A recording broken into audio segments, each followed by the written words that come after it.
I'd like to call this June 15th, 2021 meeting to order. Everyone please stand for the Pledge of Allegiance.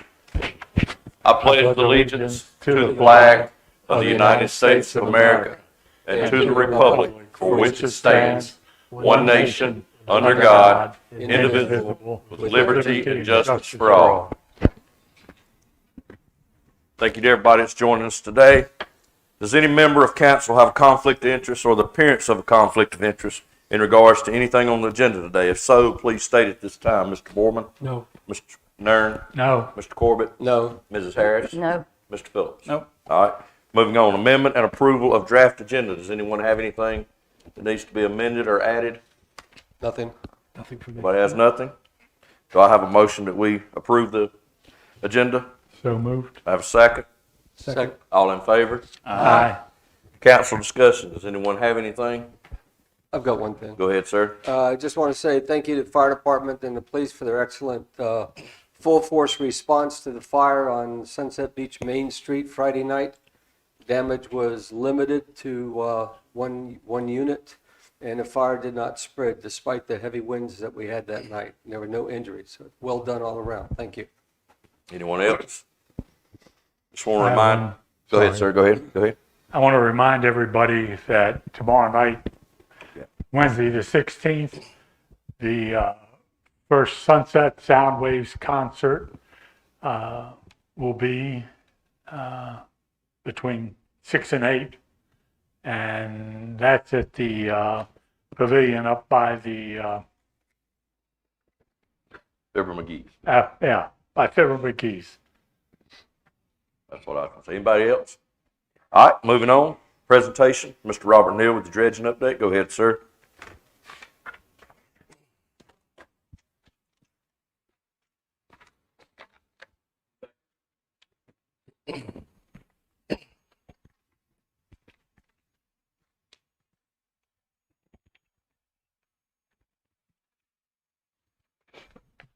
Morning, Mayor, Council. I appreciate the opportunity to be here as we pull up the presentation.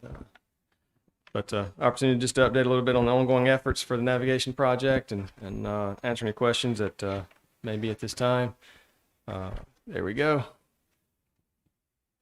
And as we jump right into this, there we go. So what I'd like to do is just, again, just talk about the ongoing efforts for the navigation project and the items that we're working on. Just a quick list here in the outline. The number one thing is the shoaling analysis. That's definitely one thing we need to wrap up. Then the permit modification for the Bay Area realignment, as well as the construction contract for the mechanical dredging work for that same area, the Bay Area, the feeder channel and Turtles and Mary's Creek.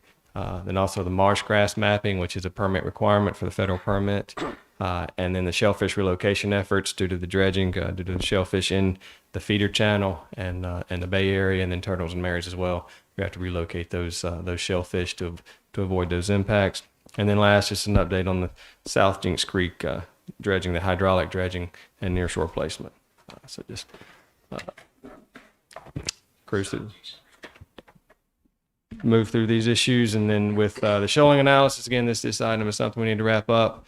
Plan to have those results at as early as the August 2nd meeting. We'd like to bring those results and discuss those to present how that survey, we're comparing the 2016 survey and the 2020 survey to show the shoaling through the system, the entire project area, including the Intercoastal Waterway, the areas shaded here, just show how those give an estimated maintenance interval and see what that shoaling analysis is through the years. But again, looking at August 2nd to bring those results back to council.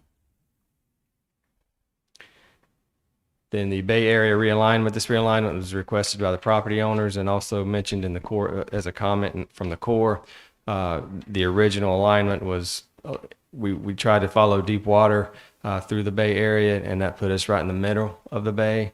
So the Corps and property owners saw that as a long way to bring they would have to pull individual dock permits. And so we were trying to split that, instead of one wide channel, have two narrow channels, no increased material dredging. So the construction cost does not increase because of this. Also, the property owners understand, at least the ones we've talked to, understand that This was proposed in 2016. They came to us in late 2020 with concerns.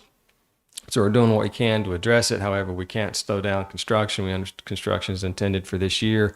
We expect this permit to be issued within 5 months, which puts us in November. So we don't see it as a delay, and the properties understand that it can't be a delay, the ones I've talked to anyway, so that if the permit for some reason is held up, then we stay with what is already authorized, and that's going down the center of the Bay Area. But we will have full expectations that this will be permitted in time with limited comments. So we think that this will be issued just in time for the maintenance dredging project, and we'll be able to split the channel and go closer to the docks to reduce that need for extended individual permits, so to speak. But again, we expect that permit to be issued in November. Looking to submit probably early next week. And so then that brings us to the construction contract with that permit modification going in. While the agencies are reviewing that modification, we're also going to be bidding out the construction contract. And we'll say there is the option to change order that mechanical work to the current contract that is ongoing. I understand council at last meeting made the decision to go ahead and bid it out. And we're doing that so that the construction contract will advertise this Thursday in the Brunswick Beacon. We really expect to have a decision, have a bid value to evaluate at your August 2nd meeting as well. So I think we have an expedited schedule, but for planning purposes, I think we'll go ahead and plan on August 2nd that we'll be bringing a decision to you to award a contract for that mechanical dredging work. I will say we will, in the bid, notify the contractor that there will be a potential that the personal property owners can move their docks. We're not requiring them to move their docks, but they may move their docks, and then the contractor could dredge underneath those docks at the cost of the property owner. The grant will not pay for dredging underneath the docks or close to the docks where the material would slough off from underneath the docks. So any material, we need to track the material underneath the docks. That is considered not public navigation improvements. If we clear out material from underneath the dock or clear out an access way to the dock, we have to be careful with the grant. We don't want to jeopardize that as far as the understanding of they want to pay for public navigation benefit, not for private property benefit for being able to pull up to a private dock. So that is, but we are notifying the contractor is going to be aware that they can, if the personal property owner wants to pull into a field permit, which is very easy to obtain, they can pull that permit and the contractor would do that, and we would track the cost, and then the assessment would be at town's decision. It would have to go back to the property owner. The property owner would have to pay that. The grant would not fund that dredging underneath the dock. Question. Yes, sir. Where does the property owner go to get that field permit? The CAMA field representative would come down and issue, and like I say, it's a one-day thing. But I know, but I mean, do they have to call the CAMA office in Wilmington? Do Yes. they have to write something? Just call CAMA. Just call to set CAMA, up. yeah. And we're happy to help facilitate that. Like I said, when the contractor's here, that could be done right away, or that could be done now in preparation of the project. Robert, Yes. so if the property owner does want to proceed with that, they will go through Moffett and Nickel, or they work directly with the contractor? How does that work? When we're on site, they would just notify that as far as the logistics of that, they can notify us while we're here. They can notify the contractor either way. I mean, there's going to be some communication. We anticipate having weekly meetings either here or at some location on site. And we encourage those property owners just to notify us. If the docks are moved, we're going to work with the town to notify, to contact that property owner, or, we'll put our email address out there and contact information so that we can track who wants it done and make sure that it is done accordingly.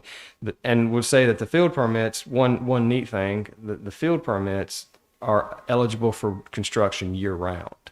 So it's not, we're required or restricted through an environmental window. So we can only dredge November 16th to March 31st. All right, our work, the main project has to be done by that. However, the field permit, which is 1,000 cubic yards or less, a smaller project, a dock permit, basically the dredge underneath the dock, can be done year round. So the contractor would finish our work and then do the individual docks. But it would be most efficient if it could be done when that equipment is on site there. Well, the equipment won't leave. The same equipment, same contractor, same equipment, and no, there not be an increase. There's no increased cost other than the price per cubic yard. So the price per cubic yard that's in the dredge, that's in the contract, would be the most that they would, that price per cubic yard. There's no mobilization cost, no additional construction cost. I mean, they'd have to pay the tipping fee and the dredging fee, but no additional cost, no remobilization or anything like that. That same contractor would be aware that he's or they, I don't know if, you know, whoever it may be, would be doing that additional work. Okay. So, yes. So again, that's one item we're working through. And then the marsh grass mapping, this is an item for the core permit and really DCM. We have to stay 10 feet away. The dredging impacts have to stay 10 feet away from the marsh grass. So we have been out and updated. We might map these in 2017, I believe, for the CAMA permit. We have come back and done that for the federal permit. They wanted to see updated drawings to see any changes in that, just so that we're current at the time of construction. And also when we're out there, we're going to be making sure the dredge is 10 feet away from those impacts. So this has been done mid-May, and so these drawings will be provided to the Corps, and we'll kind of check that box and move through that. Then the shellfish relocation efforts are just showing here the areas. These are just relocation. These are not mapping efforts. So there's just simple, we're raking the areas and moving the shellfish out of the dredge footprint, not necessarily out of the creeks or channels that they're in, just to the side where they won't be dredged. So we want to keep them in their habitat, but just move them out of the way of the dredge so that we can remove the material and the shellfish stay in place, just out of the impact area. But these are the areas just highlighted here that will be raked, so to speak, with the clam rake to try and move those shellfish as the dredge comes through. And that work is anticipated in late October, just so we can be there just before the dredge to clean it as appropriate, you know, so the shellfish don't move back in to their locations. And then again, the hydraulic dredging, the South Jinks Creek dredging, this is moving forward. The contractor's preparing his equipment, getting the necessary bonds and insurance, and he will anticipate mobilization in mid-October to start bringing the dredge on site, start bringing the equipment on site. Cannot put the pipeline on the beach until November 16th. So there'll be a few days we can't turn the dredge on November 16th, but we can start laying pipeline. That'll take a couple of days. So I'd expect in the November 20th, 25th time frame, you know, we'll be able to actually start dredging and complete that work, hopefully in mid-January. I think if things go well, we complete as early as mid-January, and that would be the full channel, the 100-foot wide channel, 50,000 cubic yards. So that is the update. I happy to take any questions or sort of fill in the blanks where I may have missed something, but do appreciate. Yes, sir. Actually, I have a request. I see that you're using 2020 photos. Yes. Could you send a set of the dredging area 2020 photos to Lisa so she can share them with us? Absolutely. So I Yes. could see what it looks like. Thank you. Yes. Anybody else got anything from the John? I don't have any questions, but I want to thank you for what you're doing and what you're keeping up with this and keeping us well informed. I Thank you, sir. appreciate it. Like I said, there's some things we're behind on, but I do appreciate it. We want to catch up but thank you. Go ahead, Tom. Just a question about the bid process. Yes, sir. So the bids will go out on the 17th. Is there a time frame that they have to respond within, or I mean, do we they were, have a 2-week, 3-week period when they have to respond, or is it just ongoing? no, we set the date in which we have so we advertise, and then we set a pre-bid meeting, and then we set a bid opening date. So we set the time frame in which we set the time frame in which they respond. We want to make sure we give them enough time that they can evaluate the project and then give us the lowest price. If we rush that bid opening time, if we rush it, then the prices go up. So we're looking at, right now we're scheduled for advertised on the 17th, pre-bid meeting on the 25th, and bid opening around, I think, the 9th, July. I anticipate that's going to move back just because we need to get the plans to them. And we're working through items such as, we're continually investigating ways to lower the price, and there may be an option. So we want to make sure we have the best options available. One thing we're looking at is an offloading site. We want to make sure we have the best offloading site there. Plus, the plans and specifications, we want to make sure we have those correct and complete. We're rushing a little bit, and I just think that some of those things, I foresee that we will have to postpone that at least 1 week. So we're opening bids right now on the 9th. I believe the 9th. I anticipate that moving back a week or two, so that we can give the contractors additional time to look and become familiar with this project and give us the lowest price. But yes, we do set the bid opening time and time in which they must respond. Okay. Just one other point so that the council's aware. Robert himself was the one that went out there and did all the grass mapping. I saw someone out there one day who was traipsing around in the muck and mud, making those measurements, and thank you for the sleeves up type of work that you did. Yes, sir. No, I enjoyed that. And one thing we want to do is we noted the pilings. We're staying 10 feet away from the docks because of there's boat lifts and pilings, and we definitely don't want to impact those if they're holding a boat up. So, and that's why I wanted to be here. So I could we saw it in 2016, but just become more familiar with the site and know exactly what docks are new. And so I felt it was important to really be out there and see it. But thank you. So, yes. Since you bring up the boat lifts, for the additional dredging, should a resident want to, a property owner want to dredge underneath? I think they can, we try and stay away from that ourselves, as the engineering firm. I mean, obviously it's possible, but the excavator could technically get in there and dredge it. But I'll leave that up to the contractor and the property owner to work that out. That's one thing with the risk that is involved with bringing an excavator and barge so close to a dock. There's always damage, and that's in part why we want to give that buffer distance so that if the barge runs into the dock, we don't want to put the claim on the town to have to repair those docks because the contractor did it. So we're providing that buffer, and so if the property owner chooses to dredge out, underneath the boat lift, then that would be between their separate agreement and alleviate that risk from the town. Okay, thank you. Yes, sir. Anyone else? What was the date of the pre-bid meeting? Right now, it's scheduled for next Friday. I believe it's the 25th. 25th. Thank you. Yes. Anyone else? Thank you, sir. Thank you very much. Appreciate it. Usually. Next up is the public comments. Does anyone have anything? Go ahead, ma'am.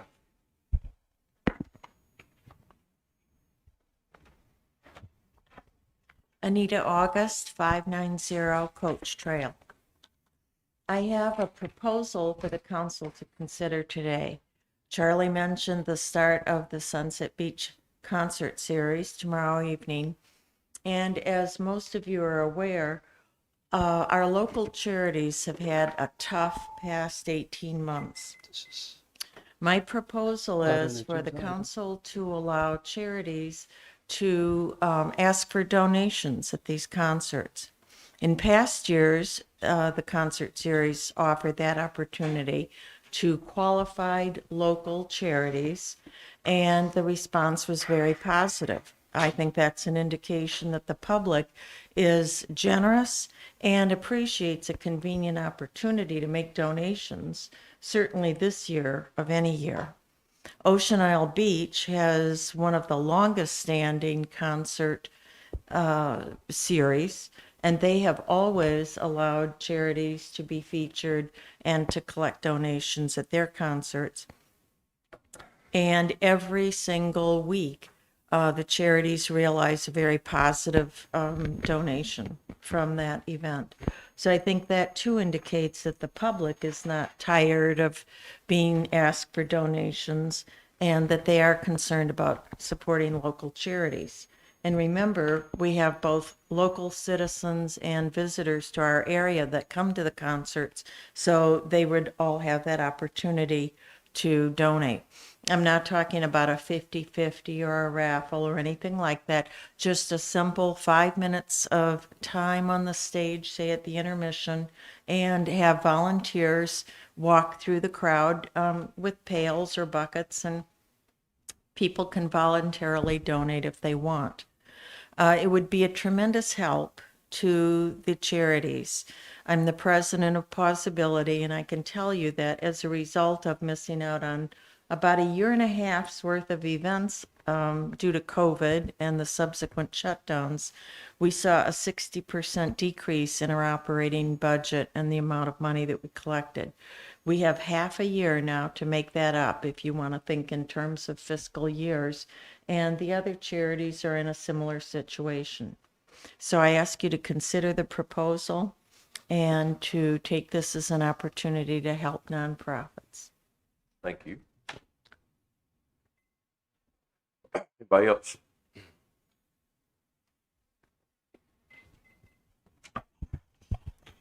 Rich Serrato, 517 Twisted Oak Lane, Sunset Beach. Mr. Mayor, the last time I was here, our police chief had black hair. It seems to be turning. As all of you know, I had a recent email exchange with a councilman related to a statement that was reported in the Beacon claiming that it is the third year in a row and 6 out of the last 7 years for the tax rate to remain the same. Somehow he neglected to report that the tax rate in fiscal year 16 was increased by a record 52%. This was followed by a 100% increase in the fire fee a few years later that he and his majority members approved. The fire fee is a tax increase that generates an estimated $1 million each year and is equivalent to an additional 5-cent increase in the tax rate. You read his response, and I will not repeat. When you report public records, knowing they may be published in the Beacon and to the taxpayers, all of you have an obligation to be accurate. Moreover, if the public records that are being quoted are inaccurate, all of you, including the staff, should be required to immediately correct the record without any fear of indirect, direct harassment or retaliation, which sadly has been the culture, the political culture of this town. I believe Mr. Serrato is out of order. Please do not interrupt me. It is my sincere hope that Mayor Phillips and the new town administrator and Lisa will be able to convert our culture from selective transparency to total transparency. As President Truman often stated, public records don't lie. Politicians do. Thank you. Lisa, this is... Mr. Mayor, Yes, sir. I'd like an exception to our policy of not addressing comments that are made. 2 reasons. One, the public comment there was not on the agenda item, so it should have been at the end of the meeting, so he was out of order. The second item, as I said, the property taxes had been maintained at 16 cents per hundred for 6 out of the last 7 years. If you read the minutes for all last 7 years, you will see they clearly state that the town council, including when Mr. Serrato was on the town council, approved taxes of 16 cents per $100, except for 1 year, the middle year in between, when it was 15 cents per $100. They are in the minutes that are our public records, that are on our town webpage, that everybody can look at and see. This is not a debate. I'm just pointing out, anybody can go and read the public minutes as they have Please been sit published. down, you had your time. Thank you. I'm finished. Please sit down, you had your time. Charlie, I run the meeting. Okay. Sir, we can't, you 3 I minutes is up, understand, so Mr. Mayor, we but can't. if you look at the public records, I did not vote for any tax Okay. increase. That's, I didn't say. Thank you. Never mind, never mind. thank you. Order. All right, moving on. There's no more public comments. Jesus. Old business, Mr. budget Mayor. amendment for fiscal year 2021. Ms. Tara Drop, this is you, ma'am.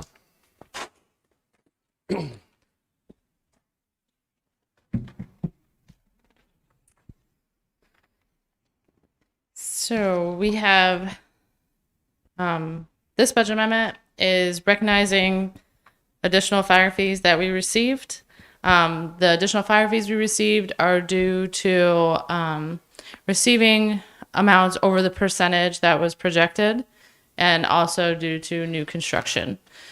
And then we're also adjusting, and that's going into the line that we have for them for reserve. So it'll just be carried over for them for potentially the following year's capital. And then the other thing that we have is increasing the line for attorney fees, because we're really close in that line. And this is just to make sure we don't go over it. This is not saying that we're going to spend the additional 30,000, because I don't believe that we will, but it's to keep it safe, to make sure that we don't actually go over that budget. And then it's also showing a increased amount of occupancy tax that we've gotten, and just bringing that into the budget, just to make sure that all of those lines are okay too. It's really just a precautionary measure to make sure that we're okay at the end of the year. And so are there any questions on the budget amendment? Any questions from council? Go ahead, Tom. Yes. With the fire fee, so this is a revenue line adjustment, It's a not separate, reflected on the tax bill. it's a separate revenue line. It's when you look at the budget that we have, it's called county fire fees that we receive. So it's something that we receive, but the county isn't changing the fire fees that they're changing, that they're charging the residents. Yeah, no, this doesn't reflect any change at all. Okay, This was so the county does a projection of what the percentage that we will collect is. And I believe that they projected that we would receive 98.7%. It was something around there. And we've received a higher percentage of that. And it's also any new construction, like different things that they've found throughout the year that they collected due to new construction. And some of those could even be outside city limits. Understand, thank you. Any more questions? No. Thank you, Tara. Good. Do I have a motion that we approve the budget amendment? So moved. Do I have a second? Second. All in favor? Aye. Thank you, Thank Tara. you. Mr. Mayor, Yes, ma'am. Go ahead. I know this is out of order with the agenda, Yes, ma'am. but I have a question. Yes, ma'am.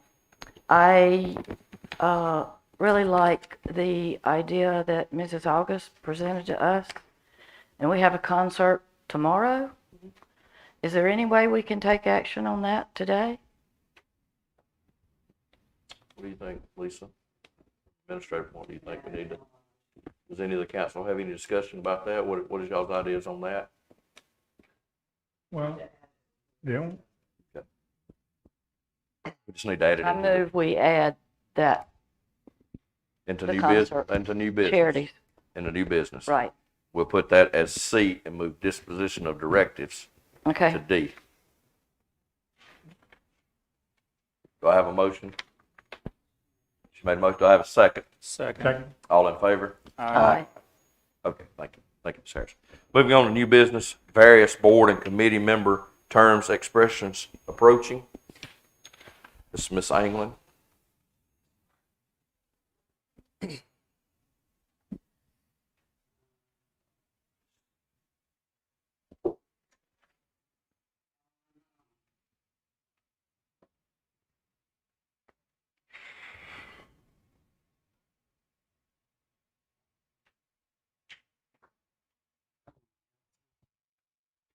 Thank you, Mayor.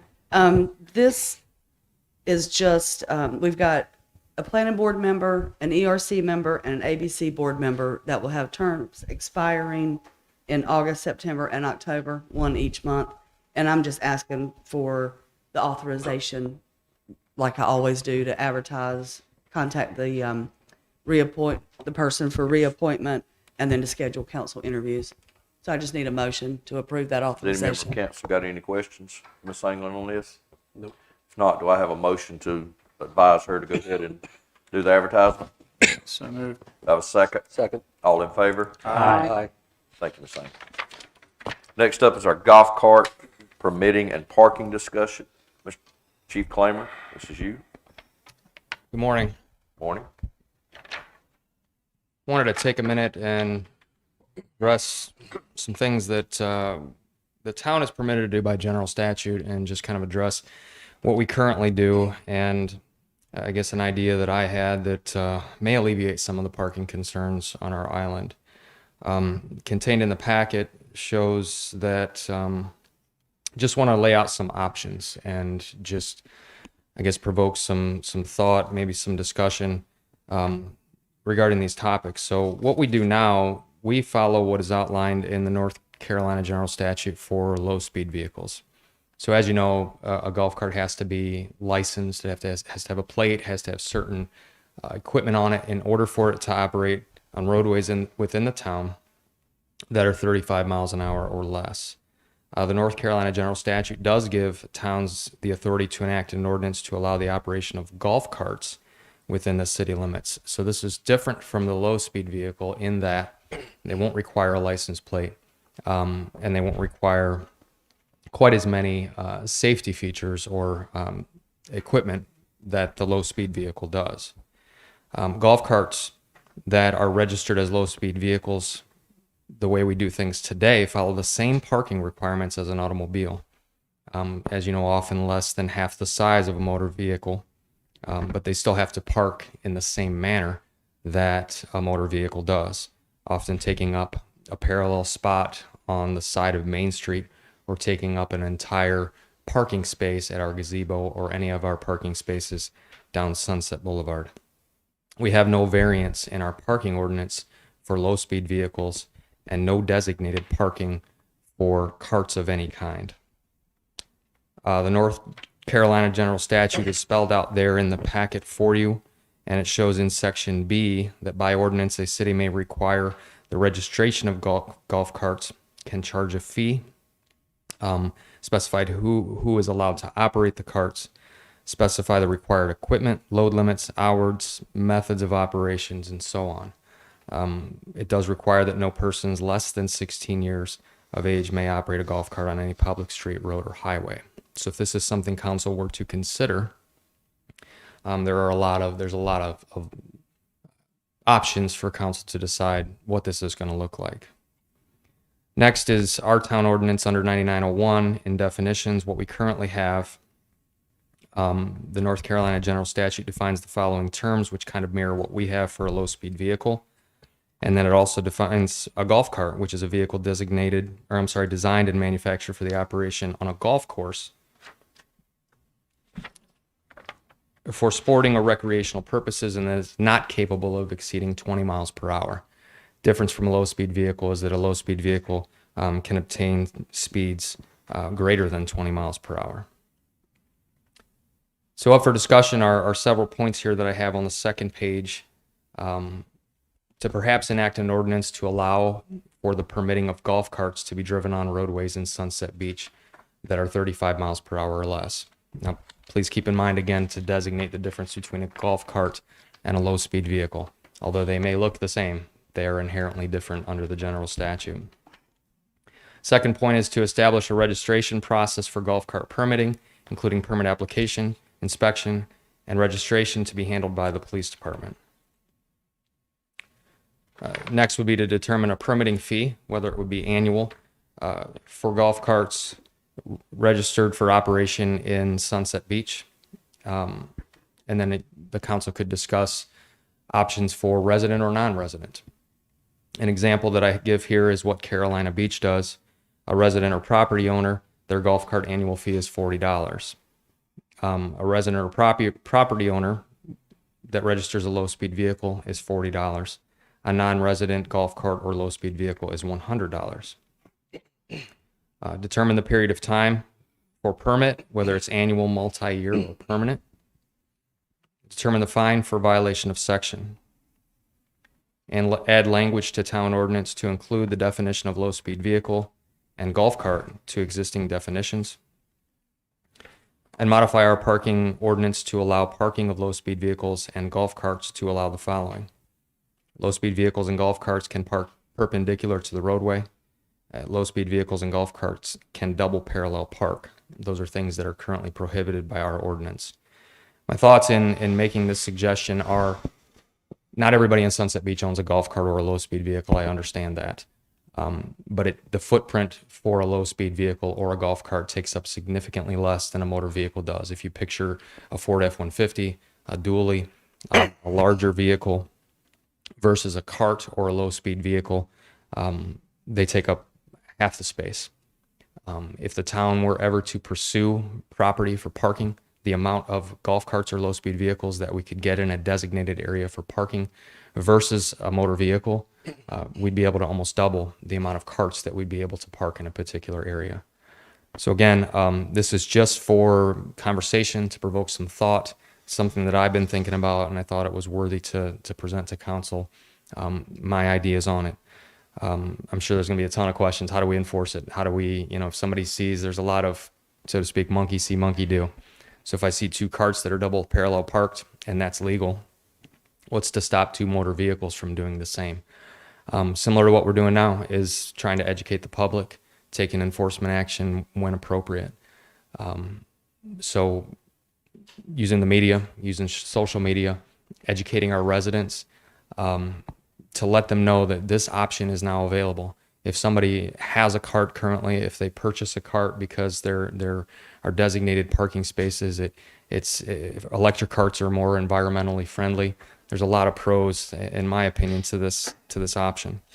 Contained in the packet, and we're not going to go through these page by page, but I'll be happy to answer any questions, are attachments that are the model golf cart ordinance, which is for North Carolina, Brunswick County's ordinance, Caswell Beach's ordinance, Carolina Beach's golf cart permit application, North Topsail golf cart permit application packet, Town of Emerald Isle golf cart registration requirements. And then the last thing I just want to point out is a picture that I have contained in the packet, which is two golf carts just a few weeks ago that I happened to pull up on that were double parallel parked. This is currently a violation of our town ordinance to park in this fashion. But as you can see, two carts are taking up the same amount of space as one motor vehicle would. For these carts to be legally parked, one would have to be in front of or behind of the one that is just off of the bike path. So this is parked in violation as our ordinance currently states. But this is a viable option, in my opinion, to allow carts and low-speed vehicles to park in this fashion to free up some of the spaces that they currently take up. If you have any questions on the materials I've presented so far, I'd be happy to answer. Like I said, I just Charlie has a question. Go ahead, sir. want to get some Yeah, I have a thought couple provoked. of questions.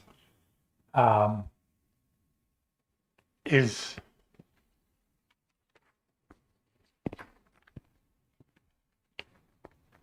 know that safety is the big issue here. I'm for anything that will allow more vehicles to park. Again, as long as it's done safely. But these fees it seems to me that this is just a moneymaker if we enact it. And I'm not sure that we need that. Another big concern of mine is these vehicles can go no faster than 20 to 25 miles per hour. If the speed limit is 35, and this has happened a few times, going over the bridge, there's a line of 6, 8, 10 or more cars behind a golf cart.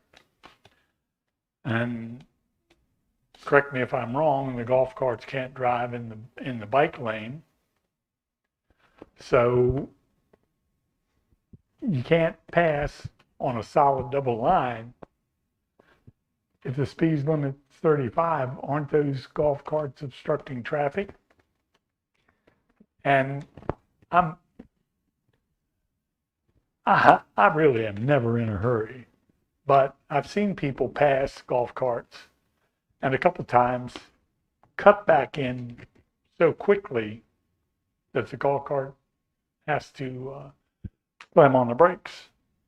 And that's my biggest concern with this. To answer your What- questions, I'm sorry. Go- To no, answer your oh, questions in order, the fees are up to town council. The town council could say that there's a registration and permitting process that's $0, and then they just have to come and register the cart, obtain a decal or some sort of registration that the town deems is going to be appropriate, and it could be $0. It's entirely up to the discretion of council. The statute gives the council that authority. One of the requirements on the low-speed vehicle is the orange triangle to designate, or I'm not the low-speed vehicle for the golf cart, the orange triangle to designate a slow-moving vehicle because of the speed. That cart should stay as close to the right side of the road as possible, but with a slow-moving vehicle emblem, it gives motor vehicles the option, the authority rather, to pass it when safe to do so. On a double line? On a double line. If they're over to the right hand side and it's safe to do so, they can pass it. Low speed vehicles with the license plates that we currently have, that's a different story. I mean, they should be operating within the lane. They're not designated as a slow moving vehicle because they're licensed. So the licensing fee that you were talking about here, that would be instead of the North Carolina license fee. Correct. There would be no requirement for the inspection process would happen here. There would be no property tax since it's not a licensed motor vehicle. It's a one and done. So if the council decided there's no fee for residents or non-residents, and it's a one-time permit, as long as you own or whatever the criteria is, it can be one and done, and somebody can have a permit for life. To the discretion of the council. You could do it annually, you could do it biannually, however you want to do it. That's an interesting proposal. When I first read through, I thought it was on top of the. No. So the golf cart is separate and apart from a low-speed vehicle, which is registered by the Department of Motor Vehicles. A person pays property tax, renews the license plates. That's right. The golf cart is completely different. And, my thoughts in presenting this was that if we can encourage even our locals to use the cart as a primary mode of transportation to and from the beach, it's going to free up a considerable amount of parking. Even if you think of Sea Trail's lot, and that's private property, that's their lot. But if Sea Trail were to say, let's mirror this and make that a cart parking only for Sea Trail residents, they could fit twice as many carts in that lot than they can motor vehicles. The proposal is interesting. I think that the parking idea is a good idea. The education is going to be a challenge, and you're going to find that a golf cart's going to be parked next to a truck, and so getting people to understand what the requirement is, I think, is a challenge. When I saw this on the agenda, my first thought was that the biggest problem that we have here on the island anyway, the safety of these vehicles. I mean, I've seen things this year with kids that are 18 years old zipping down the road in these things with the parents sitting right next to them. Sometimes no parents. Sure. And so my big thing is enforcement. And they exceed the speed limit. They've got all sorts of crazy people hanging off these things. I'm amazed that there's not more injuries occurring. We're fortunate that there's not. One of the key things with requiring a registration, that similar to when somebody wants to take a cart on the Strand and they meet the criteria that we have in place for that, entire list of rules that say here's exactly what you can do with your cart on the Strand. Similar to this, if we allow the permitting of golf carts, the Department of Motor Vehicles is not handing out a list of what you can and cannot do in Sunset Beach when you operate a low-speed vehicle. And unless somebody comes here, they're not getting it from me either. But if you register your cart here, along with that registration is going to come a form that says, here's what you can do. And again, it can be as restrictive as council deems it to be. So it says no less than 16 years of age. If council decides we want our operators to be at least 21, then that's what we do. And then the enforcement, again, it's going to fall on us. And, enforcement and education, it's what we do on a daily basis. So how would we treat then the rental companies? For a private owner that lives here in Sunset Beach, I think it makes a lot of sense. Sure. I'm not quite clear how we would treat the They'd rental have to companies. register the same as anybody else. So if somebody was traveling from out of state and wanted to bring their cart on a trailer, they'd have to register it before they could operate it on the roadway. So if it didn't have our decal or whatever permitting process registration sticker that we're going to give, if they don't have it, then they can't operate on Sunset Beach roadways with that golf cart because it doesn't meet the criteria that would be established in the ordinance. So if XYZ rental company has 40 golf carts and at any one time they want to rent 40 golf carts for operation on Sunset Beach roadways, there better be 40 permits. Because the same thing, we would enforce a cart that operates outside of what council designates in the ordinance. Mr. The Mayor. other option might be that for the golf carts here in Sunset Beach, that they would be labeled as a golf cart, but that the rental companies would have to maintain the low-speed vehicle. They'd have to have the plate and the registration because they rent outside of Sunset Beach as well. They do. So I would expect we would get pushback from them on that. I don't know. It's possible. The cheaper option, in my opinion, the cheaper option is to have a golf cart because you're not paying property tax on it. You're not stuck to an annual registration through the DMV. You're required to register whatever town council would deem appropriate. Of course, if they want to rent that same cart in other places, it's got to be designated as a low-speed vehicle. So if it's easier for them just to have all LSVs, then they can still operate that in Sunset Beach. The North Carolina General Statute says that they can do that. So we wouldn't prohibit that. It's just an alternative. It's given our residents, it's given our visitors, it's given the rental companies another option. So if they were to operate as a low-speed vehicle, they wouldn't be required to have a permit sticker. That's correct.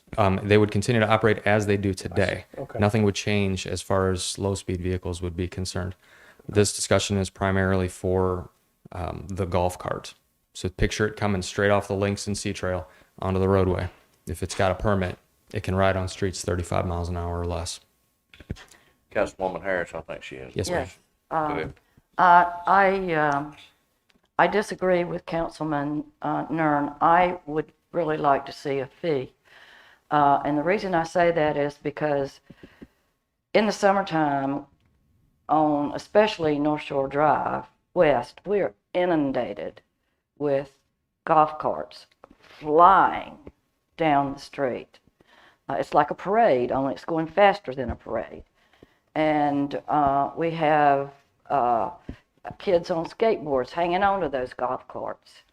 And I just think if we impose a fee, it might encourage the person who has that golf cart to enforce safety regulations. I would think they would be more apt to read all that's required when they're paying a fee. So I would like to see a fee. I'm not saying how much, but Sure. I would like to see a fee go along with that. I think it would help. What's nice about this is it gives the town the authority to tweak the statute to how you see fit. So again, what's the permitting process? What's the fee? What's the renewal time? Do we want to make it free for taxpayers and a fee for those who don't own property in Sunset Beach. Those are all your options. Requirements for what equipment needs to be on the golf cart, and what the requirements are for the operator of the golf cart. We do our best to enforce. I mean, I myself have stopped numerous golf carts to educate people, and I'm certain we're still going to see some of the things that you mentioned. If somebody owns a rental home on the island and they know they can permit a golf cart and leave it there for the operation of folks who are 16, 18, 21 or older, and they set this rule or hang this rule on the refrigerator, you know how sometimes that is when you enter a rental home on vacation for 7 days. Last thing you want to do is read a list of 25 rules. But that's where we come in to try to make sure that we're enforcing the ordinance as council deems appropriate. And we educate not just a child that might be operating a cart, but the parent who dangled the key in front of the cart and said, go find something to do. That's where it's important for us to educate. And again, through the media, through social media, through publications, we've since this summer season has started, and with the volume that we're seeing, our administrative assistant, Sherry, has created a trifold that we've distributed to all the rental companies, to the Sunset Inn, and we're giving that out to people that talk about fireworks. It talks about parking. It talks about golf carts, low-speed vehicles, rather, and in another effort to try and educate our visitors to keep everybody safe. I agree with Mr. Nern. Safety is a concern. It's always a concern. It's a concern whether it's a golf cart or whether it's an F-250. In my opinion, golf carts are slower than the low-speed vehicles. Not that I want to see any collisions, but the golf cart is inherently, it's not going to cause as much damage as a large vehicle that's speeding down Main Street or speeding down Sunset Boulevard. But options are there to tighten this up as you see fit.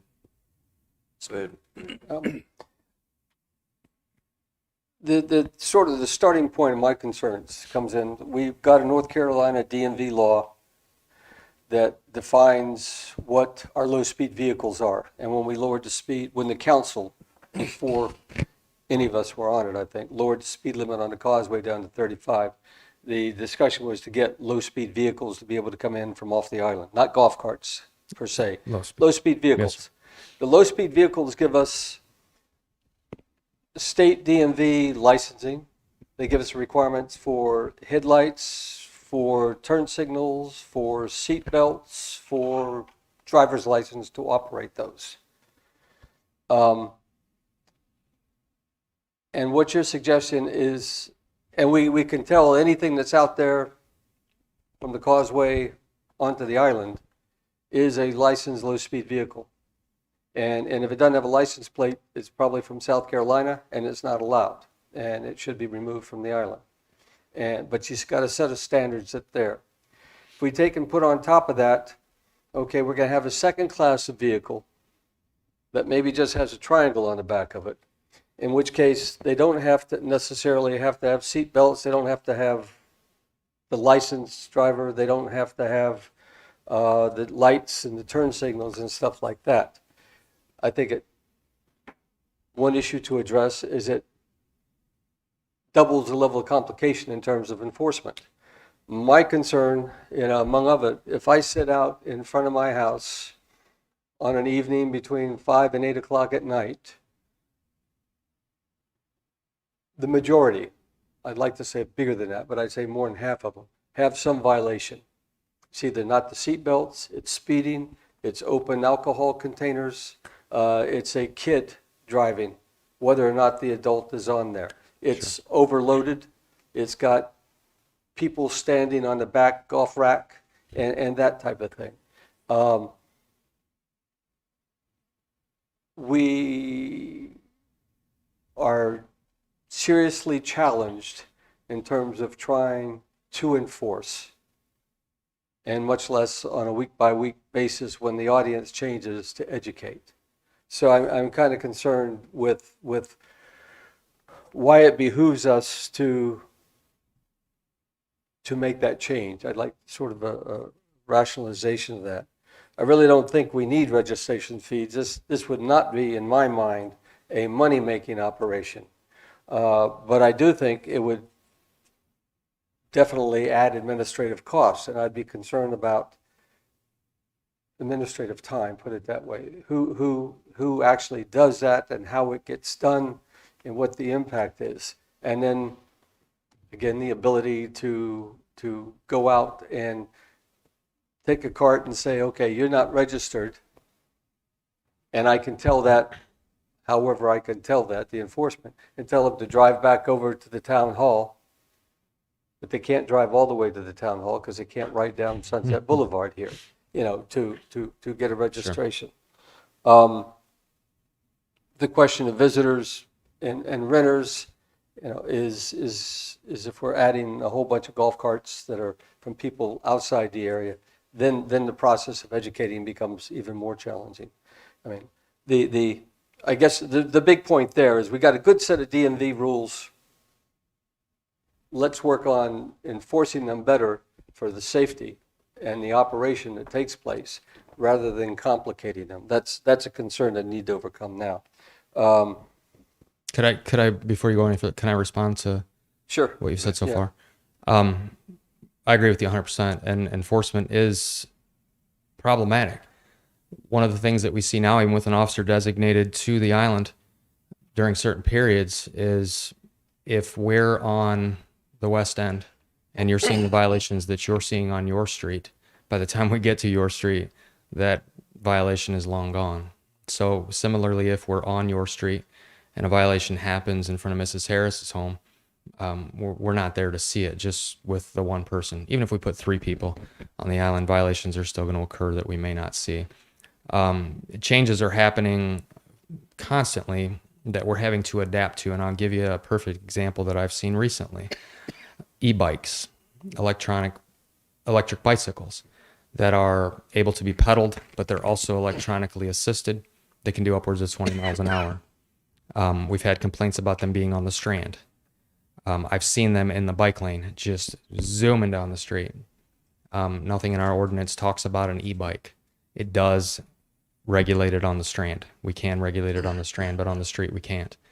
So there's a concern that we don't have addressed currently because, as you know, with the cars pulling in and out of parking spaces on Main, a normal bicycle pedaling down Main Street is maybe doing 7-8 miles an hour. Now you've got an e-bike to contend with that is passing those bicycles 15-20 miles an hour. Does DMV have a code for what a motorized two-wheeler is? I mean, They does that electric motor They have count? a moped. Yeah, does and that they- electric motor get into It does that not. category? It does not. Yeah. Yeah, so that's, something that is new this year that I haven't seen previously. The cost of those are coming down significantly. I saw one at Costco for $350, and it said it would do 15 to 20 miles an hour.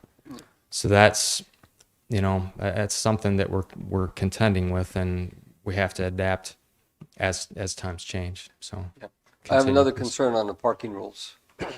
We still, in my very anal approach to life, have trouble enforcing the parking rules. And if we make it more complicated by adding a different set of rules for the low-speed vehicles and/or the golf carts. I mean, if we're doing it for golf carts, we almost have to do it for low-speed vehicles. And if we do it for low-speed vehicles, do we do it for the stretch vehicles or just the regular side golf carts and vehicles? I mean, there are a lot of complications that come into that, which creates the problems. And like the double parking, my nasty question that I don't want an answer to, but did you ticket both of these guys? I ticketed one. And the question is, Which one? which one was there first? I don't have that picture. I have the wrong picture. Yeah, but which one was there first? I did ticket How one. do you tell? But that's the thing. If the one closest to the curb was there first, which I assumed, and I ticketed the one on the inside, but if the one on the inside was there first, I should have ticketed the other one. Some argue, we'll ticket them both. Well, who's to say they were both in violation? The stretch golf carts are still the same width. Even though they're longer, they'll take up a little more footprint, but they could still park side by side, double parallel, if you will. I know there's going to be challenges if this is something council chooses to proceed with, but I think in looking at the benefit of creating more parking options, creating the option for folks to say, let's leave the car at home, let's take the golf cart to the island and obey the rules. It gives us a better chance to find parking on this crowded island. And that was the focus of my presentation, was for options for more parking, using a golf cart versus packing the kids in the caravan and heading over. Go ahead, Mr. Phillips. So just from my perspective, I mean, I could see modifying the parking, although it has complications on the island. I don't agree with, personally, golf carts being able to go over the bridge or low-speed vehicles. I would just soon have none of that, is where I'm at. If you live on the island and you want to get down to the beach or something like that, and you have all your chairs, I can see using a golf cart for that all day long. Just me personally, I don't agree with them going back and forth across the causeway. So I won't support anything that's going to increase that. If anything, I'd like to see that shut down more. It's just my personal thing. I don't agree with the fees at all. If it were to go that route, I don't think this is a way to make money. I think it's just something that you're just going to do it that way. You could find, if there's a repeat offender, somehow find somebody or shut them down, take away their permit or something like that. But that's just kind of where I stand on all the issues. Mr. Mayor. Go ahead, sir. How long would it take? Who would do the inspection of the golf carts? One of our personnel. I can't say exactly who right now. And the decals would cost who knows how much. So I don't disagree with Ms. Harris. There should be a nominal fee because the other taxpayers shouldn't pay for those that own golf carts. When you get down to brass tacks, we'll get some complaints. So I don't know what we do there. If we enact something and it doesn't work and we see that it's wrong, then we can change it back. We did the same thing with the cabanas. When cabanas were banned, that was not a good idea. To allow the cabanas and then enforce the rules was a good idea, and limit the number. But it's the same thing. When you say you try to educate the golf cart drivers or owners, you stop them because there's a violation. Is that correct? That's correct. How many tickets do you give? I don't know the answer to golf that. carts? I don't know the answer to that. I know that in order to stop, there's a violation of what's required. So if somebody's holding an infant, which I saw a couple weeks ago, if somebody has an open container, if somebody's driving recklessly, if there's no license plate, which is the most obvious thing that we look for. And if we were to do the golf carts, if there's no big orange triangle on the back and no license plate, it's a clear violation. It shouldn't be on the roadway. And we stop it and we talk to people. If it's not a flagrant violation, if they're not operating in a way that would endanger themselves or someone else, I'd say the majority of the time we're going to educate them and tell them what's required and force them to take the cart home, and it's not to be operated again. The majority of the time, that's what we're doing. I have one last thing, and that's on these motorized bicycles. Motorized vehicles aren't allowed in the bike lanes, are they? I'm sorry? What was the last part? Motorized vehicles, they're not allowed in the bike lanes, correct? It's not considered a motorized vehicle. It's considered a Even though it's bicycle. not a motor? It's considered a bicycle. It's electric assisted. Yeah, since it's electric assisted, it doesn't meet the definition. So then how do you enforce it on the Strand? The way it's defined as far as what's allowed on the Strand, there's a different designation as far as what sort of device, I guess, can be operated on the Strand versus the public roadway. Okay. Certainly giving us a lot to think about. What? Thanks. Yeah. And Go ahead, the go ahead. e-bikes they're very new, they're very expensive, so there hasn't been a lot of those, but they're as price comes down, they're going to increase, just like hoverboards. I mean, we see hoverboards on the sidewalk, we see hoverboards in the bike lane. few and far between, but they're here. Do you know whether the cart rental companies provide information to the people that they're renting carts to about the rules and regulations that they can't have unlicensed drivers? They have to maintain the speed limit and things like that. I mean, do they try and educate their customers? I can't say if they do. I don't want to speculate. I don't know if they provide that information or not. They should be required, I think, to do something like that. I would feel it would be similar to what you do when you rent a car, which is basically a digital signature that you give at the counter. And if anybody here has rented a car before, I don't know if any one of you have read it line by line. So, again, I don't know the answer to that.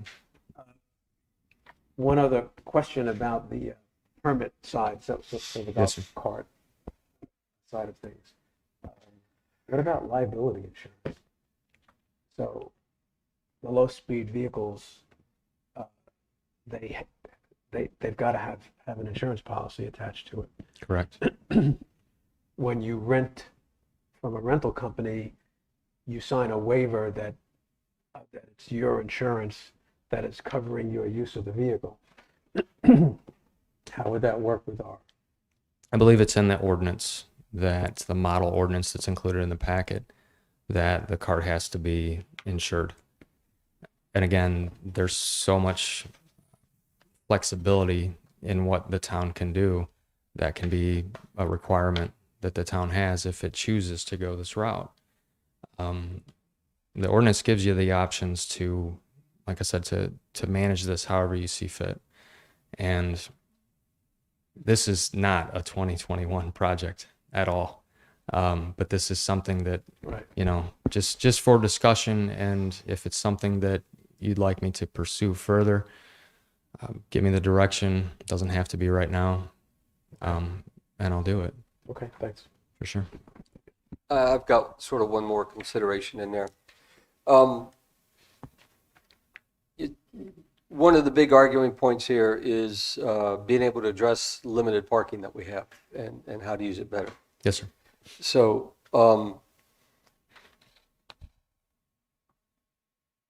permitting golf carts as opposed to low-speed vehicles, one of the things that does is it decreases the acquisition cost for the owner. Okay. Correct.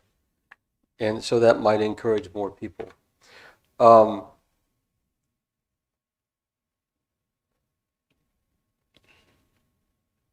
How do we judge whether we would get a big increase in overall number of small vehicles that are on the island? That would be one of the issues. Would it really do anything other than complicate our life of enforcing, of following the rules and that kind of stuff? The other side of it is, could we adjust our parking without necessarily changing and permitting the golf carts by just letting the golf carts park perpendicular, or the low-speed vehicles do perpendicular parking, do Double parallel. double parallel parking, without going through all the other Sure. hoopla. In which case, I mean, you're still going to run into the limit of how many people. If the people want a golf cart, they're going to go get a golf cart now, low-speed vehicle now. Sure. They're going to get it if they're on the island, and the further away they get from the beach strand, the more likely they're going to want one. Or the further they get away from the slush in the ice cream stores, the more likely Sure. they're going to get them. But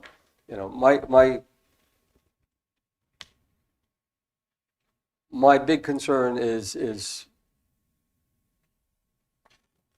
putting in a whole set of rules and regulations for a class of vehicle that we may not need, because people can get the low-speed vehicles, which are licensed and are certified and it's all clear. Sure. And I think the biggest change would be addressing how we handle parking for those vehicles. Sure.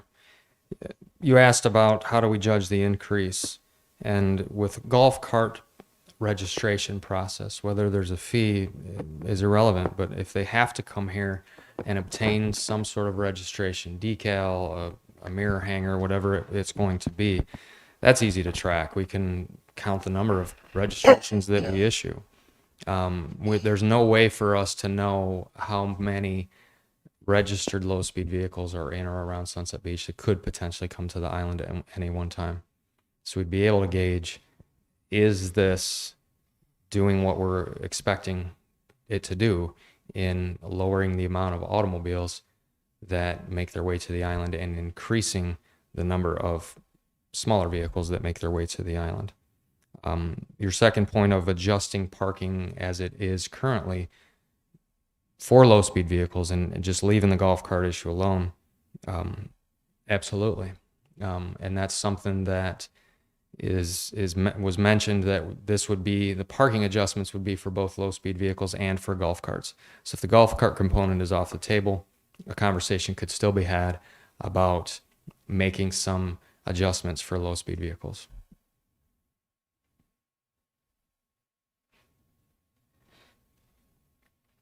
I don't own a low-speed vehicle. I don't own a golf cart. But from what I know in talking to folks who have golf carts that are interested in converting them so that they can get a license plate from the DMV, it's a costly endeavor. If they want to purchase one that's already outfitted as a low-speed vehicle, again, it's a costly endeavor. The golf cart is significantly less. And I don't know if folks in town would be encouraged, as you mentioned, to spend a little less and still have the ability for somewhat efficient transportation to and from the Strand. Time will tell. Anybody else? Not? Thank you for your presentation. Thank you for listening. Yes, sir. Yes, sir. Chief. All right, next up, moving into the C, will be the issue that Mrs. Harris brought up about the possible money raising by the events. So go ahead, Ms. Harris, if you want to get it started. Well, I just think we should support what Ms. August suggested. I think it's a very good idea. And as she points out, everybody's, especially the charities, are suffering from the COVID. I understand that. I'm just going to tell you this. My only question on it is, if you allow one, you got to allow every single one. So are we going to be sitting there with 10 different people come out every concert to do that? That's what we have to look at. I mean, nothing against your organization whatsoever. Well, What I'm saying, every church that wants to have one would be able to come. I think we Every might group. could limit that, and people sign up, and you only allow so many to sign up for each concert. I think there's a way that. I don't know that we would be able to do that, because then they're going to say, well, you allowing this organization, you're not allowing us. I mean, I'm not against any organization whatsoever. I'm just saying, if we sit out there and we've got 15 different groups out there walking in, in trying to raise money, then we're going to say, all this is just go here to give you money out. I wasn't clear. Yeah. We allow 10 charities. Once and that charity has to come before the town staff and sign up for permission to work that particular concert. And that way you limit them. I don't know, Ms. August might have a better idea. You need to. Would you come up to the mic, please? Thanks. One simple requirement would be that they would be a 501c3. That's a very quick way. Secondly, you may want to limit them to charities that operate primarily in Brunswick County. That would be another basic requirement.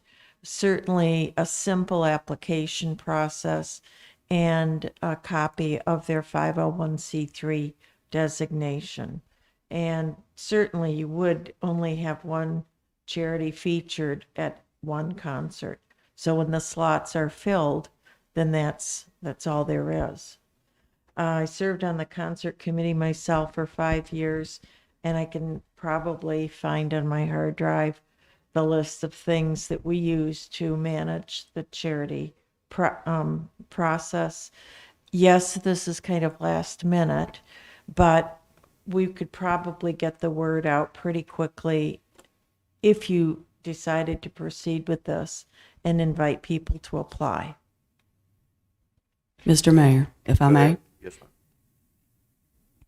ma'am. From a staff standpoint, we're going to need council to establish a strict guideline that we are to follow so that there won't be any question of what nonprofits are allowed. Or either make it so that the nonprofits have to come before you to get your permission. But from a staff standpoint, we need clear and precise criteria. Some 501c3s are not really charities. Correct. But that's not us to call. Right. That's you I all to understand. tell us how you want this handled, if you want it handled. So I guess similar like to the budget process where we have the charities come before us and then we determine which one we would support financially. I don't see there'd be a difference between supporting them, choosing to support them financially or saying these are the ones we'd like to choose to support for the concerts is how I'm kind of envisioning it going. And I would see it as each charity gets one go round.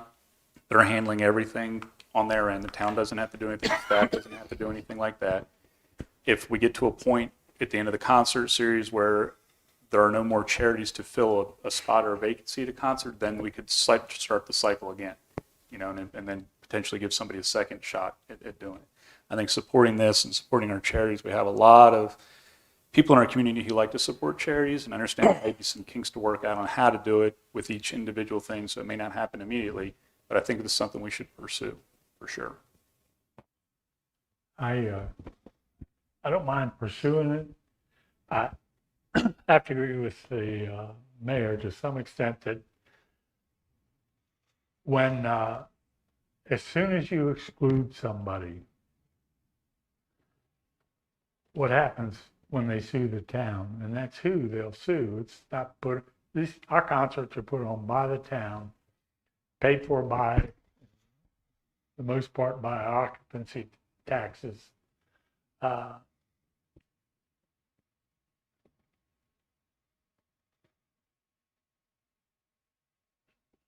I hate to put us in a position where we name a list of charities we approve of. I still think that could lead to problems. Mr. Mayor, though, again, to point out, we do that with our budget of who we're going to donate to charities as well. So doesn't that put us in the same pickle? Yes. I'm sorry. And they have a form and a thing that they do with the application. They formally apply for the funds. Just sort of historical. Originally, the concerts were being run by a private organization. And when it was a private organization, the organization determined the timing of the concerts. It determined what kind of vendors were at the concerts. They determined what kind of charities could be there. There are also local businesses that set up at times doing that. When that organization gave the town the notice they were not going to do concerts anymore, the town council stepped forward and decided that the town wanted to still have concerts. It would be a town event. Town staff did the organization, did the recruiting. And at that time, a number of rules were set that limited the number of vendors. It precluded businesses from setting up their tents. And the council at that time stopped permitting charities from coming, as well as in the guidelines we came out no political campaigning was also permitted to do that. Part of it because it was a town function. It had nothing to do whether we supported or did not support charities.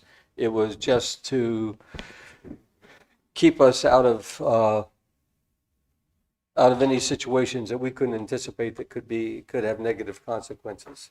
So that was about, what, 3 years ago? Anita, was it about 3 years ago, 4 years ago? I know it was 2019. I think about 2018 is when Fred Thorne and associates dropped out of the concerts, and we came back in on very short notice. Yeah, 2019 is the first time that the town handled the concerts. So we only did it for 1 year? We've only done it once. Okay. Anyway, that's just the background. When putting these back into effect, we basically kept it as simple and as clear, not having people going through for whatever reason, just letting people come and watch and enjoy the concert. That's just as background. I have a question. Do the attendees at the concerts have a negative view of these charities working the concert? What? My I don't recall that. I'm asking the question, do they? My impression is not a negative view of the charities. I think some people were starting to get disturbed over time, that every time they came to a concert, somebody was running around asking for money, which is different than not liking the charities. But then there are a lot of people who were very happy to toss in $1, $2, $5 or whatever it is into the bucket when it went around. I would think So, with the concerts being during the summer, it would be a lot of different people each week at the concerts. Yeah. And that's why we It comes try to make down sure the to tourists know. Yeah. when they passed the buckets, or had a 50-50, which I don't think we can do, correct? Most of it was People- 50-50s, I think. Right. There was a Back- 50-50 yeah, at back each before. concert. That's what the thing was. So But you you bought either- tickets. Yeah. You either threw something in the bucket as a donation, or you didn't. You either bought a 50-50 ticket or you didn't. It's everybody's personal choice. Is there anything in the general statutes that give us guidance one way or another whether we can do raffles at one of our events? We haven't researched this at all. I mean, Tara would need to go and research this to find out what a municipality is allowed to do and what we're not allowed to do. Just a question. Why does the town have to endorse? Why can't there just be a booth set up or something? Why does it have to be a solicitation of a donation that's endorsed by the town? Well, Well, it's how not many would you have it's not necessarily endorsed. It's permitted. That we would be permitting an organization to come and solicit money, not an endorsement of that organization. Do per they se. need the town to permit them to do that? Can't they just do it? We're running a town council. We're running a town-sponsored concert. So we are responsible for what happens and where it happens and how it happens. And so we, just like we control no smoking in the concert area, we would control whether an organization could go around soliciting money during the course of the concert. It's our show. Ms. Tara, go ahead. I would like to be able to go back to the statutes and look and see, because it is paid for by the town, there could be a financial association with this. I don't actually know that for a fact. I feel like that if there is a booth set up and that we're allowing that booth set up, or if they're speaking, that may change it. Anybody can walk around any event and collect money. I don't think we can stop that. But if they're actually set up at the event, I feel like that might change it. Or if they're actually speaking at the beginning of the concert, that may change it. I'm not sure if that's. Well, I think I could argue with you that nobody can just run around through there in the concert collecting money. It's our I mean, if you concert. tell them that they can't, obviously, yeah. but I mean, But it's a public event. Yeah, Anybody can be yeah. there. That was kind of what I was thinking. Is like if Yeah. it's an established thing, it would be different than Yeah. somebody having a we have a couple things. Do the codes allow us to do that? Right. Given them where the money come, can it be done? If so, by an announcement that the intermission and a sweep through of people to collect money. right. Would they do it just purely collecting money, or do a 50-50 raffle? Or will we limit just at each concert, we'd let them set up a booth in some place and take collections there and pass out information, but do it at a booth? I mean, those are sort of options that would come in. Yeah, those are the things I need to look at in the statutes and just Yeah. see if it's addressed because it is a town paid for event. Yeah, could you do that by the July meeting? Yeah, I can go through the statutes. And that would at least give several concerts the Right. best of the year if we make a decision on what we want to do. Yeah. I mean, I'll start researching it right away. I'm pushed up against the year end, so it will take me just a little bit of time, but yeah, I definitely make it a priority to look into because we're getting ready to start tomorrow. Yeah, that so. would be the best thing. I don't think we're set up quite yet, but hopefully you could look into it. Yeah. If it was, then we can Yeah. revisit this and try to get something. I would appreciate if the staff would be willing to take a look at it very much. Yeah. I'll look at it as soon as possible and just kind of. Anita, is that sort of acceptable?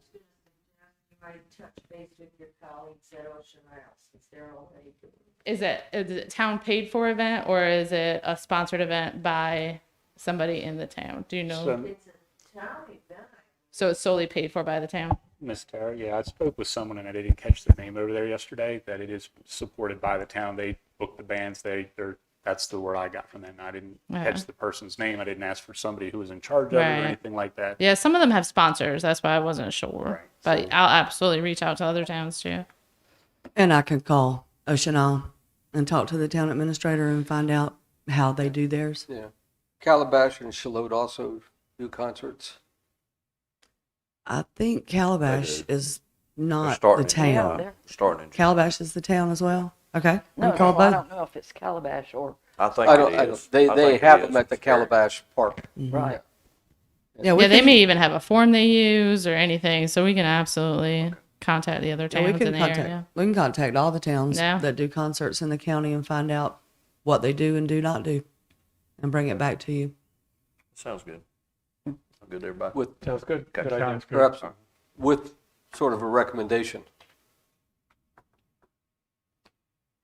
Maybe. If you're doing the staff, a recommendation or a clear set of options, a menu. I mean, it's just putting staff in a really tough spot for allowing something that y'all wouldn't have allowed because the criteria wasn't set so specific to not allow.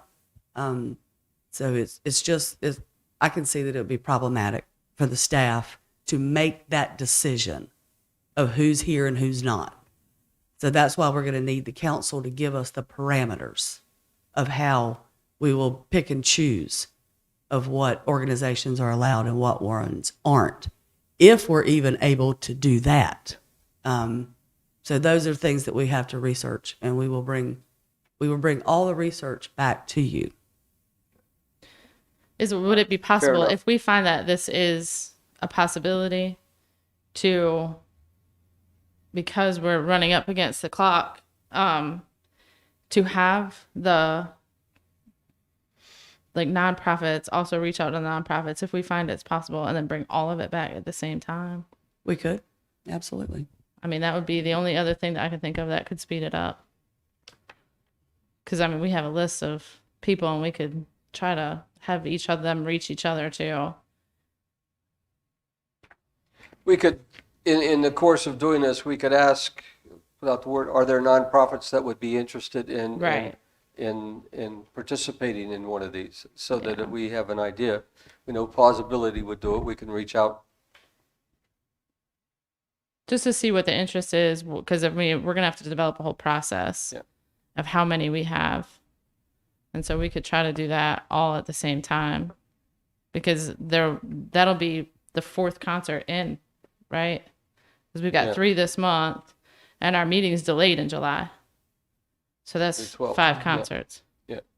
Well, again, it just came to us today. Well, I was just And we- saying and we to put it help on the move it schedule, along. so- Otherwise, I don't think we'd be able to do it this year, because if we developed that and then reached out and then went forward, then you're going back down a few more concerts. That would be like 7 or 8 in. Well, I mean, if we, in the course of developing before the meeting on the 12th, ask, nonprofits in the area, Correct. That's what I was to recommending. let us know whether they'd be interested in participating. Right. So then if we have 15 nonprofits say yes, we can decide, okay, we will put 15 names in a hat at that meeting if we decide to do it, and then draw them out in sequence, Yeah. or something, Yeah, I was just going to say a lottery as well. Yeah. If we had 6 concerts left, and we had 15, we'd literally just do a lottery. Correct. Right. Thank you, Terry. Thanks. All right. Nothing else on this. We'll move on to our disposition of directives. Does anybody have anything that needs to be added to the agenda? Now, Yeah, that'll be July 2nd, the July the 2nd, or 12th. July the 12th, correct? And we had, Robert said he should have analysis for us by August 2nd, so we should have another dredging update. Yeah, he'll actually have the 2 things, the shoaling analysis and potentially the contract for you all to award. That'll be at that first August What was- meeting. Good. Anybody else? Do we want to go further with the parking, with the golf carts?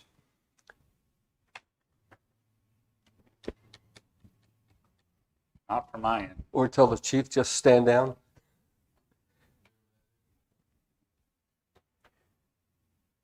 I think it. I mean, that'd be something we could revisit after this season. I mean, it's just really right Yeah. now to get everything organized. It's gonna be too late. Our season's gonna be over before you Yeah. had it fully organized. So that may be something that we could look at this winter, and then, if we come up with a plan, then we'll have it set in place next year. Because once we get past Labor Day, that's not gonna be the issue anymore out there, so. Yeah. Well, the one thing that could be adjusted on short notice is if the chief gives us a recommendation on parking, modifying the parking for the low-speed vehicles, golf cart-sized vehicles. Beyond that, I would not be excited about anything else right now. There's nothing else? So- Wait a minute. So are you requesting that Ken bring you, Chief Claymore, bring you a golf cart parking ordinance to be added to the parking regulations? Is that what you're asking for? I would like the chief to think about, is that what he wants to do? And if he does want to do that, then bring it to us Okay. at the next meeting. Okay. And if he doesn't think that's worth the time, the effort, or the benefits, then drop that. Okay, great. Thanks. Ken, Chief Claymore can't do July 12th. So again, why That don't we takes just us to address it August. after the season? That's his birthday and I've allowed him off. So he is getting Say old, what? you know. All right, if there's nothing further, public comments, do we have any public comments? I don't think there's anybody left. Do I have a motion to adjourn? So moved. Have a second? Second. All in favor? Aye.